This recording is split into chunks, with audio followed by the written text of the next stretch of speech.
MLA minister labor khakta nataba atai kendra gi MLA singsu loina ai nahana appeal torkana loina tawina tawbikre si kendra gi MLA singla tawbugi mathakta khoi gi even party gi BJP party gi president yauna dagi karikata mayam office bearer torka su jaga jaga ra salag mobilize tawri aduna sigi speech se ko nemtha dana ba taptha dana ba kan honor kanda at least at early hujik 8 lakhs lan gre adu de khoi kapto si 19 lakhs mukta ne ba khoi gi out of 20 ai hida kapa ya ba se adu ita de khoi sum leptana tawra di ai sum khan bada within months akoi si lotion manga mane na khale adu raga de covid tagi fajana free ware ne aduna mayam dai once again I appeal to get si vaccination to thokpio adu vaccination tawdrengi mamang si yani gi mapan thokpi da yani gi mapan thokpi da adu SOP maintain to biba hayeng dagi maram de akoi gi positive ki rate henkal ai si gi maram se akoi na exposing study sum to matum da ai gi family gi anaba ma leire madu gi sak thin bala sak thilame sakre kari dobno khangdreba aduna any patient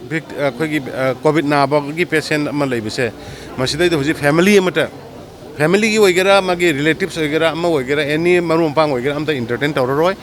hospital dagi or deputy commissioner concerned dagi torkanda ekhoina mogi chana base pina na bhona ragani ekhoi government side dagi free da so that makhata na sandok ba thingna na aduma adagi number 2 da khoi testing se lahalaga testing to bui mota yung khudingi combing type da yung khudingi mi amam kokthog test to ba ada yung gi mi ama positive or magadi haire yum do containment area da thamba or yum da mi puna CCC da pukhalaga isolate on thamba haire ba measures khar je lokalaga di covid ki sigi lairi ba khoi da thenari ba wa ba sidagi prevent to bangam haiba expert singi